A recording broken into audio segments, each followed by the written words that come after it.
Hi everyone and welcome to Fresh from My Garden.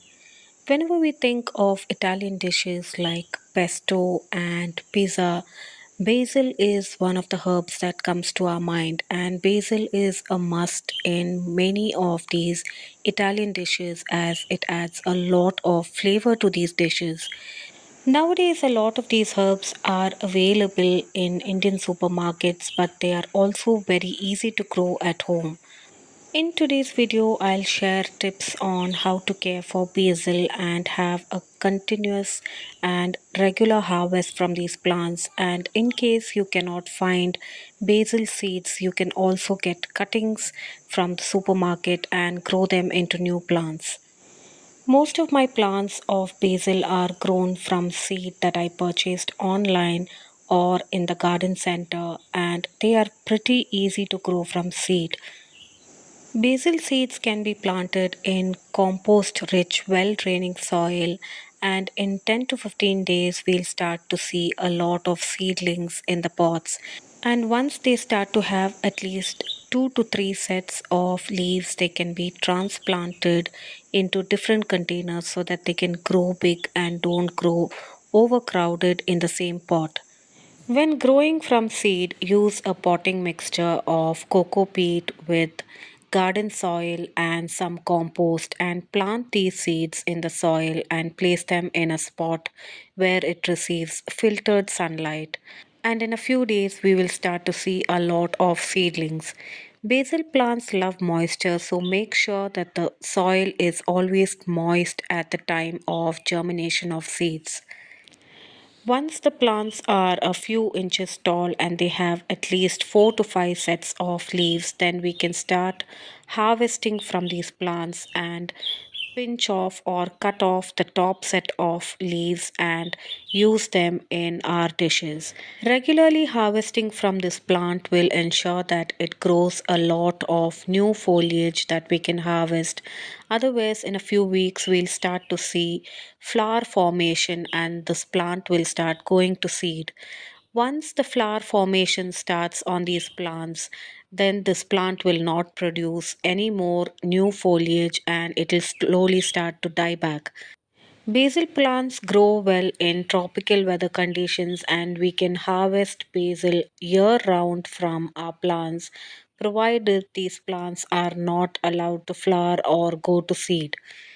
Once these plants start to produce flowers, that means that the plant is sending out its energy to produce seeds rather than foliage. And once these seeds are formed, then there will be no longer any foliage that we can harvest from these plants. Producing seeds is the end of the growing cycle of the basil plants, and even the leaves that are harvested at this stage will no longer taste sweet and will taste bitter and will not be edible.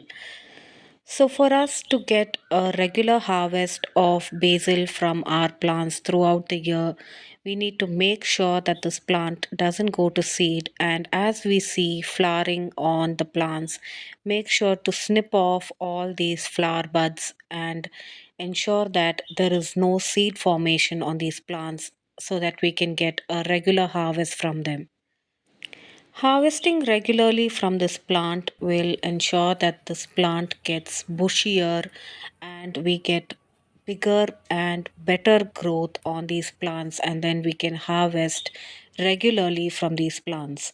Basil plants love sunlight and they should be planted in a spot where they receive at least 4 to 5 hours of sunlight in a day.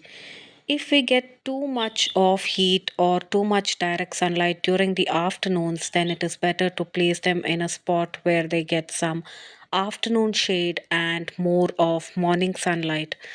Basil loves warm but not extremely hot weather conditions, and they can grow really well with some sunlight and warm temperatures, and they thrive really well, especially if they are harvested regularly so that they can grow a lot of new buds and new shoots. Here you can see how a lot of side shoots have been formed after I have trimmed or harvested the leaves. So, from wherever we have taken cuttings, we can see that there are a lot of side shoots that are starting to develop.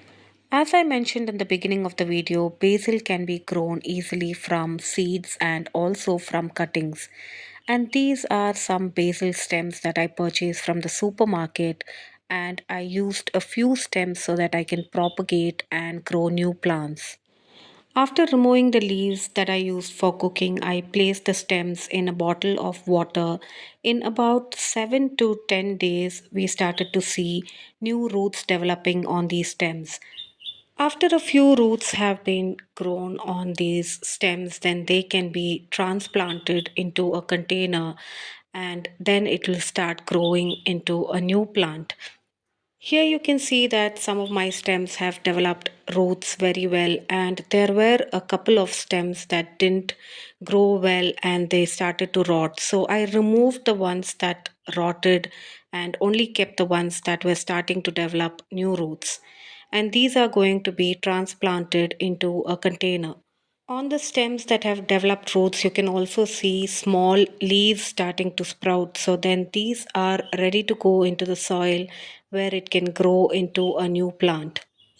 Here I have a container with some potting soil which has a mix of garden soil with some coco peat and compost. I'm loosening up the soil to make sure that it is a porous and crumbly mixture since this plant requires well draining soil. And once the soil has been mixed up well, then I can plant these stem cuttings into the container. Whenever transplanting seedlings or cuttings into the soil, make sure to place them in a spot with filtered sunlight or shade so that the roots and the new leaves can grow successfully before we move them to a spot with full sunlight. Basil plants love moist soil, but it should not be excessively wet. If they receive too much of afternoon direct heat or sunlight, the leaves will shrivel up and they start to burn since the leaves are really tender and soft. Now here I have a stem cutting that doesn't have new roots but shows sign of new growth with tiny new leaves. So I'm going to try my luck by also planting this cutting into the soil.